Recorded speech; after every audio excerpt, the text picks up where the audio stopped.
देखिए बेटा, जिनका हेनरी फ्यूल पे प्रोजेक्ट है, जिन्होंने फ्यूल के प्रिंसिपल्स को लेकर प्रोजेक्ट बनाया है, उन्हें वाइवा के रिगार्डिंग क्या क्या क्वेश्चंस प्रिपेयर करने हैं मैं आपको बता दूं। उन्हें ये प्रिंसिपल ऑफ मैनेजमेंट का पूरा टॉपिक बहुत अच्छे से याद रखना है। ठीक है, प्रिंसिपल्स ऑफ मैनेजमेंट का। हालांकि आपका प्रोजेक्ट फ्यूल पे है, लेकिन कई बार ऐसा देखा गया है कि एग्ज़ामिनर टेलर की टेक्निक्स भी पूछ लेते हैं। फोकस पूरा टॉपिक अच्छे से प्रिपेयर करना है, इसके अलावा किसी और टॉपिक से आपसे पूछा नहीं जाएगा।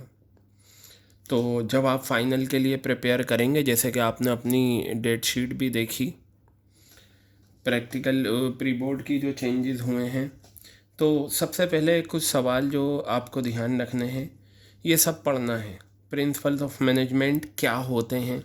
अब अगर पूछे what are the principles of management, तो पहले उसकी डेफिनेशन आप याद रखिएगा, और ये जो इसके फीचर्स हैं ये भी याद रखना है। मतलब एक जो इसका बेसिक इंट्रोडक्शन है वो बताना है, पूरा रटा हुआ याद करके नहीं बताना। ये सारी चीज़ें आपको पता होनी चाहिए, सिग्निफिकेंस भी पता होने चाहिए। हाँ, अब जो मेन आपका आता है वो क्या है, हेनरी फ्यूल कौन था, इसके बारे में ये लिखा हुआ है, फिर भी मैं आपको अभी बता दूंगा। सबसे पहला सवाल जो आपका प्रोजेक्ट का रहेगा वो ये है कि आपने किस पर प्रोजेक्ट बनाया। आप कहेंगे प्रिंसिपल्स ऑफ मैनेजमेंट पे, वो कहेगा कहाँ पर बनाया, तो आप कहेंगे स्टारबक्स, मैकडी, केएफसी या जो भी कंपनी है उसके बारे में। ठीक है, कितने प्रिंसिपल्स अप्लाई हुए, ये पूछ सकते हैं। कितने नहीं अप्लाई हुए, जो अप्लाई नहीं हुए वो क्यों अप्लाई नहीं हुए, तो ये सारी चीज़ें आपकी प्रोजेक्ट फाइल में लिखी हुई हैं। पूछ सकते हैं फ्यूल के जो 14 प्रिंसिपल्स हैं वो बताओ, तो आपको लाइन से ये 14 प्रिंसिपल्स याद होने चाहिए। ठीक है, 14 प्रिंसिपल्स आपको पता होने चाहिए हेनरी फ्यूल के क्या होते हैं।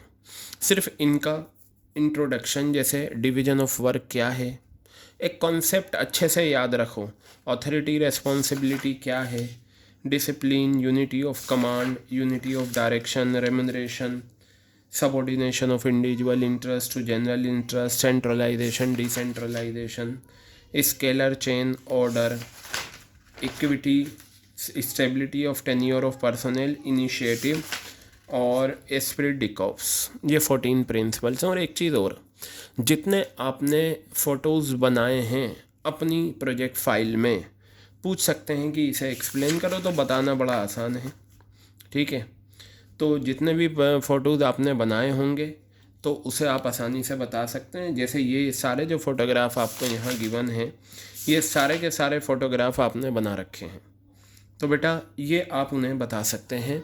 तो फ्यूल के 14 प्रिंसिपल पे बहुत अच्छी कमांड आपकी होनी चाहिए, अच्छे से आपको इसे प्रिपेयर करना है। उसके बाद आपका जो पूछा जा सकता है, साइंटिफिक मैनेजमेंट क्या होता है। ठीक है, और इसके जो ये सारे प्रिंसिपल्स हैं, जैसे कि science note rule of thumb, harmony note Discord, इनका आपको कॉन्सेप्ट पता होना चाहिए सारा। थोड़ा थोड़ा फंक्शनल फॉर्मेनशिप में कौन कौन आता है ये आपको पता होना चाहिए। ठीक है, स्टैंडर्डाइजेशन, सिंप्लीफिकेशन क्या होता है, fatigue study, time study, motion study, differential piece wage system, ये पूरा टॉपिक आपको अच्छे से प्रिपेयर करना है। फ्यूल के सारे प्रिंसिपल्स आपको अच्छे से पता होने चाहिए। ठीक है, कितने अप्लाई हुए, कितने अप्लाई नहीं हुए, ये सारी चीज़ें आपको अच्छे से पता होनी चाहिए। अब देखिए, कुछ चीज़ें हैं जो हेनरी फ्यूल की हैं, उसके बारे में हम डिस्कस कर लेते हैं। तो देखेंगे हम, सबसे पहले हम बात करते हैं कुछ सवाल फ्यूल, हेनरी फ्यूल और इसका क्या था, टेलर का पूरा नाम FW Taylor, Frederick Winslow Taylor, ये नाम था इसका पूरा, Frederick Winslow Taylor, FW Taylor. Frederick से F आ गया, विंसलो से W आ गया, फ्रेडरिक विंसलो टेलर। ये कुछ बातें आप याद रखना। पूछ सकते हैं कि अच्छा ये बताइए टेलर और फ्यूल में क्या सिमिलरिटीज़ थी, टेलर और फ्यूल में क्या डिफरेंसेस थे। ठीक है, दोनों में कंपैरिजन। तो ये कुछ बातें मैंने जनरल तौर पर बना रखी हैं, आप इन्हें याद कर सकते हैं। अगर सिमिलरिटीज़ की बात करूं मैं फियोल और टेलर की, तो दोनों ने डिवीज़न ऑफ वर्क का प्रिंसिपल, डिवीज़न ऑफ वर्क को सजेस्ट करा स्पेशलाइजेशन के लिए। टेलर का जो मेन एम था यानी कि, और फियोल का जो मेन फ्यूल के प्रिंसिपल का था वो क्या था, एफिशिएंसी को मैक्सिमाइज़ करना है। ठीक है, क्या करना है ये कहिएगा। दोनों का मेन जो मकसद था वो एफिशिएंसी को मैक्सिमाइज़ करना था, और दोनों ने ही डिवीज़न ऑफ वर्क को सजेस्ट करा ताकि स्पेशलाइजेशन को बढ़ाया जाए। अब हम बात करते हैं डिफरेंसेस की। तो एक डिफरेंस ये ले सकते हैं कि मैनेजमेंट के जो प्रिंसिपल्स हैं वो फ्लेक्सिबल हैं, साइंटिफिक प्रिंसिपल जो हैं वो रिजिड हैं, उनमें चेंजेस नहीं होते, लेकिन मैनेजमेंट के principle according to the situation change हो सकते हैं। फिर बताया कंपैरिजन फ्यूल और टेलर के बीच में। फ्यूल ने जो प्रिंसिपल हैं, फ्यूल के जो प्रिंसिपल हैं वो मैनेजमेंट की एफिशिएंसी को लेकर हैं, और टेलर की जो टेक्निक्स हैं वो कंसर्न है वर्कर्स की एफिशिएंसी को लेकर। टेलर की टेक्निक्स और प्रिंसिपल ये वर्कर्स की एफिशिएंसी को लेकर हैं, बात दोनों ही एफिशिएंसी की कर रहे हैं। फ्यूल के जो प्रिंसिपल हैं वो एडमिनिस्ट्रेटिव हैं इन नेचर, टेलर्स की जो टेक्निक हैं वो साइंटिफिक हैं इन नेचर। क्लियर हो गई बात ये। तो ये पैराग्राफ आप नोट डाउन कर लेना, इसे आप याद कर लेना। पूछ सकते हैं अच्छा ये बताइए फ्यूल और टेलर का कंपैरिजन करके बताइए, तो आप ये पॉइंट बता दीजिएगा। फिर पूछ सकते हैं फ्यूल और टेलर में कोई डिफरेंस बताइए या उनकी कुछ सिमिलरिटीज़ बताइए, तो वो ये आ गई। अब हेनरी फ्यूल का जो मैंने नोट्स दे रखे हैं उसमें थोड़ा सा इंट्रोडक्शन याद कर लेना, फिर भी आप ये देख सकते हैं। हेनरी फ्यूल जो है एक फेमस इंडस्ट्रियलिस्ट था फ्रांस का। उसने 14 प्रिंसिपल्स ऑफ मैनेजमेंट के डिस्क्राइब करे अपनी बुक में, ठीक है, और उस बुक का नाम था general and industrial management. Clear हो गई बात ये कुछ बातें हैं जो आपको याद रखनी चाहिए फ्यूल वालों को, और ये सभी के लिए है, मार्केटिंग वालों के लिए भी है फाइनल के पॉइंट ऑफ व्यू से, कि क्या क्या चीज़ें होती हैं। ये ऑलरेडी आपको पता है, किताब में लिखा हुआ भी है, फिर भी मैं आपको बता दूं। Principle of corporation not individualism is an extension of principle of harmony not Discord.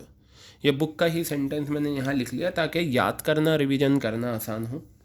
जो प्रिंसिपल ऑफ इनिशिएटिव है वो साइंटिफिक प्रिंसिपल जो है कॉपरेशन नॉट इंडिविजुअलिज्म से मैच करता है। प्रिंसिपल ऑफ इक्विटी है वो कॉन्ट्राडिक्ट करता है technique of differentiated piece wage system, क्योंकि इक्विटी ये कहता है मेल फीमेल दोनों बराबर हैं, और जबकि ये कहता है डिफरेंशियल पीस वेज सिस्टम के जो एफिशिएंट एम्प्लॉइज़ हैं उन्हें ज़्यादा पे करना चाहिए, जो इनएफिशिएंट एम्प्लॉइज़ हैं उन्हें कम पे करना चाहिए। और इसी तरीके से ये ऊपर वाले सेंटेंसेस हैं। Division of work is a base of functional foremanship technique, और division of work is a base of delegation concept, unity of command contradicts functional foremanship technique. तो ये पूछ सकते हैं कौन सा प्रिंसिपल है फ्यूल का जो फंक्शनल फॉर्मेनशिप का बेस है, कौन सी प्रिंसिपल है फ्यूल का जो फंक्शनल फॉर्मेनशिप का कॉन्ट्राडिक्ट करता है। तो बेटा ये चीज़ें आपको पता होनी चाहिए, और हेनरी फ्यूल के प्रिंसिपल बहुत अच्छे से क्लियर होने चाहिए। वाइवा विल बी ईजी, लेकिन हाँ एक चीज़ और, जो आपने मतलब जिस कंपनी पर बनाया है, तो सवाल पूछ सकते हैं कि आपने जाकर विज़िट करा था, तो आप बता देना हाँ विज़िट करा था, क्योंकि फ़ोटोग्राफ आपने लगा रखे हैं। थोड़ा सा उसके बारे में पता रखना, मैकडी के बारे में या स्टारबक्स या जिस कंपनी के बारे में आपने करा है, भाई यही सवाल आपसे पूछे जाएंगे। मेन चीज़ ये है कि आपका कॉन्फिडेंस कितना अच्छा है। वो पूछ सकते हैं यूनिटी ऑफ डायरेक्शन बताइए, कॉपरेशन नॉट इंडिविजुअलिज्म बताइए, स्टेबिलिटी ऑफ टेन्योर बताइए, या ये पूछ सकते हैं कि बताइए अच्छा इसका डायग्राम क्या है, इसका डायग्राम कैसे बनेगा। ये चीज़ें आपसे पूछी जा सकती हैं, तो वो सारी चीज़ें आपको पता होनी चाहिए। सिर्फ एक टॉपिक और उसी को बहुत अच्छे से आपको क्या करना है, प्रिपेयर करना है। तो फ्यूल वाले ये चीज़ें अच्छे से प्रिपेयर करके रखें, जितना मैंने बताया है ये चीज़ें बहुत अच्छे से प्रिपेयर कर लें। सारे प्रिंसिपल फ्यूल के अच्छे से देख लें, कितने प्रिंसिपल सप्लाई हुए हैं, कितने प्रिंसिपल सप्लाई नहीं हुए, क्यों नहीं हुए वो भी आप देखना। तो ये सारा आपको प्रिपेयर करना है।